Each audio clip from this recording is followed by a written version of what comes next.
Hai sahabat Ortu dan Opta. Apa kalian tertarik dengan kasus yang pernah menggemparkan dunia? Yuk kita pergi ke tahun 1957 tepat kasus itu terjadi. Suatu hari, seorang pria mendatangi hutan di Susquehanna Road, Fox Chase, Philadelphia. Pria tersebut bermaksud untuk mengecek jebakan tikus yang ia pasang di sana. Namun, ia malah menemukan kardus berisi mayat anak kecil berjenis kelamin laki-laki. Karena tidak ingin ikut campur, ia langsung pergi meninggalkan mayat tersebut. Beberapa hari kemudian, seseorang datang lagi ke hutan itu. Maksud hati ingin menepi dan melihat kelinci, ia malah melihat kardus berisi mayat. Ia pun langsung pergi dari hutan tersebut. Namun, beberapa hari kemudian, ia melaporkan temuannya pada polisi. Setelah dilakukan identifikasi, diketahui mayat tersebut adalah anak laki-laki berusia sekitar 4-6 tahun dengan tinggi 1 meter dan berat sekitar 15 kg. Mayat tersebut dalam kondisi tidak berpakaian dan terbungkus selimut. Polisi memperkirakan penyebab kematiannya adalah luka di kepala yang cukup parah. Rambutnya seperti baru dicukur dan terdapat beberapa luka di dagu, kaki kiri, dan pangkal paha. Pada 16 Februari 1957, polisi mengambil sidik jari dan mengumumkan penemuan mayat tersebut secara luas. Orang-orang dari 10 negara bagian didatangkan untuk mengidentifikasi mayat bocah tersebut.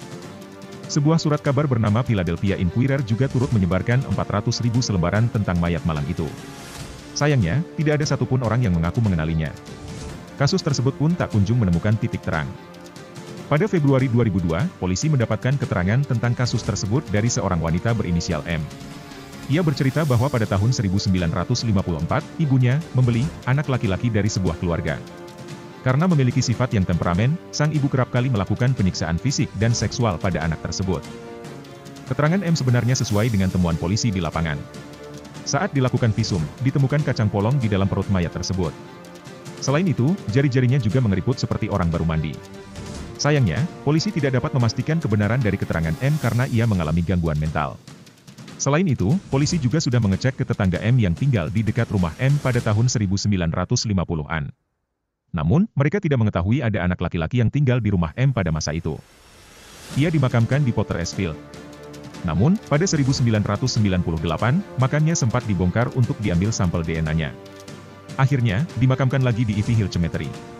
Kisah Boy in the Box berakhir tanpa kejelasan apapun. Misteri kematiannya belum terkuak hingga saat ini. Setelah 65 tahun meninggal, kasus The Boy in the Box akhirnya menemukan titik terang. Dinamakan The Boy in the Box karena pada saat itu polisi dikejutkan dengan penemuan sesosok jenazah bocah laki-laki di dalam sebuah kotak. Kasus ini terjadi pada 25 Februari 1965 lalu di kota Philadelphia. Saat itu, seorang pria bernama Frederick Benosis melaporkan kepada polisi bahwa ia menemukan sebuah box yang berisi jasad seorang anak. Box itu ditemukannya ketika ia sedang berjalan di hutan Susquehanna Road, Philadelphia. Saat mendapat laporan itu, polisi segera memeriksa tempat kejadian. Setelah melakukan pemeriksaan, polisi menyatakan bahwa pada tubuh terdapat 7 bekas memar dan luka-luka di antaranya berada di bagian leher, kepala, dada, pangkal paha, selangkangan dan pergelangan kaki kiri. Untuk mengetahui penyebab pasti meninggalnya The Boy in the Box, polisi mencari tahu identitas sang anak dengan menyebarkan sketsa wajahnya di 400.000 titik. Namun beberapa waktu setelah sketsa disebar, polisi masih tidak menemukan titik terang mengenai orang tua si anak.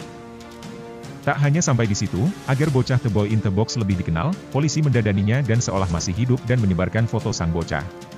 Namun usaha tersebut masih nihil. Tidak ada seorang pun yang mengaku mengenal bocah The Boy in the Box. Seiring berjalannya waktu, kasus ini pun mulai ditinggalkan. The Boy in the Box lalu dikuburkan secara layak. Karena identitas sang anak masih belum diketahui, maka batu nisannya diberi nama Uncommon Boy.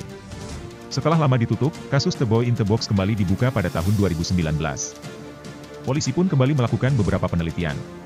Akhirnya pada 8 Desember 2022 lalu, polisi mengumumkan identitas bocah The Boy in the Box. Bocah ini diketahui bernama Joseph Augustus Zarelli yang diperkirakan lahir pada tahun 1953 hingga 1957. Dari penelitian diketahui pula bahwa kedua orang tua Joseph sudah meninggal dunia. Polisi juga menyatakan bahwa Joseph masih mempunyai saudara kandung yang masih hidup.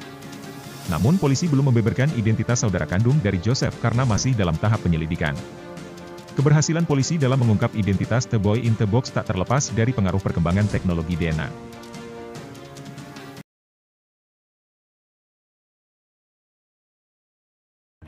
Wah, bagaimana sahabat Optu dan Opta?